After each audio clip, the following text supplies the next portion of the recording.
We're joined again by Wool Producers Australia CEO Joe Hall. Joe, good to have you with us today.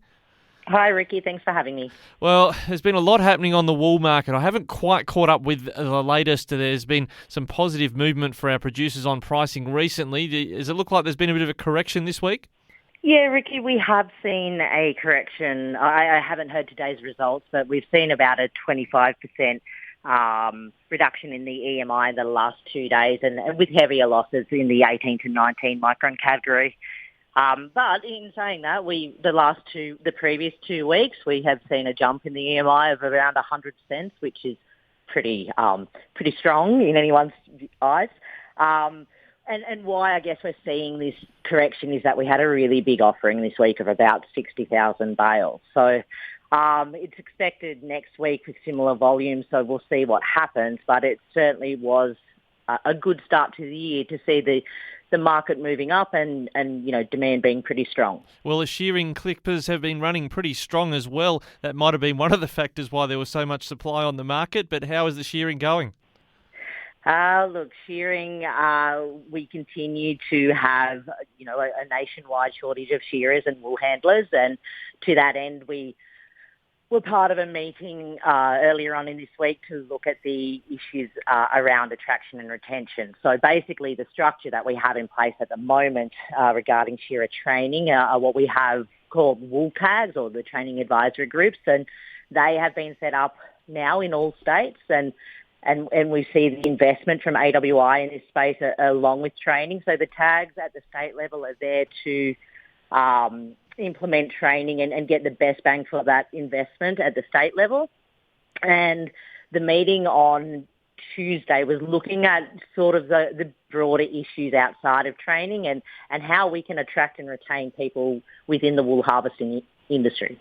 Yeah, I did notice, I think the last time we talked, we were talking about how we might need to look for shearers from places other than New Zealand if we're looking to solve maybe mid to longer term challenges in the shearing market. You mentioned maybe India was a possibility. Is there any light on the horizon that maybe things are looking positive on that front? Well, look, we're wool producers off to India in the middle of next month as part of a larger wool industry group, going over to have the first meeting of the joint India-Australia Wool Working Group. So that is certainly one of the issues that we will be talking about in that group, amongst other common issues between the Indian processing sector and the Australian producing sector. Now, I need you to help me with something. We were just talking about the wool exchange earlier with that trading data. Now, I've spoken in some of the other interviews we do about how trading is going each week on the subject of mulesed wool, and sometimes that comes at quite a premium. Seems like there's a consultation underway about just how that's classified? So we have within industry a document called the National Wool Declaration, which is a voluntary document, although we see pretty good usage across the board. And what the NWD enables growers to do is to declare the mulesing status and the dark and modulated fibre risk of their clips. So AWEX are conducting a review at the moment on that document. They do it every couple of years.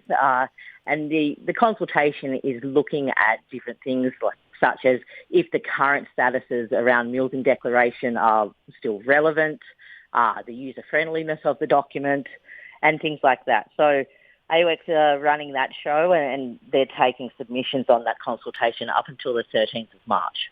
All right, and I guess what does that mean in terms of what sort of level of uptake in mulesing is there? Is it steadily upticking, or is there a sector of the market that goes for the non-mulesed wool, I should say, is there still the same number of producers all the time doing it, or is it slowly gaining popularity in the industry?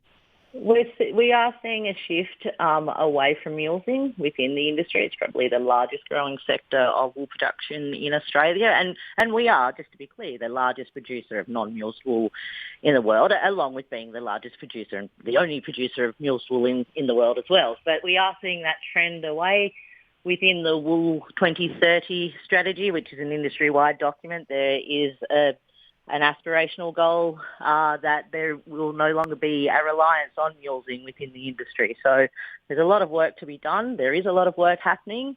and we're starting to see that transition to on-ground behaviour and practices on farm. But one thing that producers really need to be aware of, and what we must be provided with, is transparent and timely market data in terms of consumer sentiments, and what trends consumers are preferencing at the moment and into the future. And is there some exciting sort of stuff in R&D in that area? Is there some stuff that possibly means it gets a lot easier towards that end point of that plan on mulesing?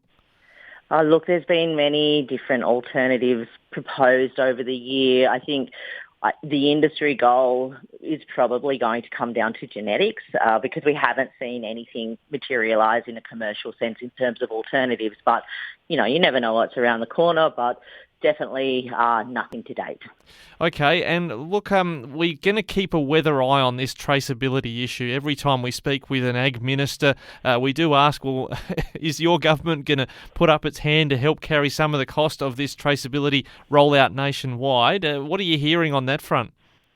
Well, as I'm sure I've said to you before, Ricky, our policy at Wool Producers, one of the contingencies of the support for mandatory EID is equitable cost sharing for the establishment and maintenance of an EID system going forward. I'm not hearing much in terms of cost sharing. We heard last October the federal government committed $20.1 million to be cost shared for special purpose projects with the states to assist with the rollout. We're hearing bits and pieces from some jurisdictions and what their states are going to commit to this.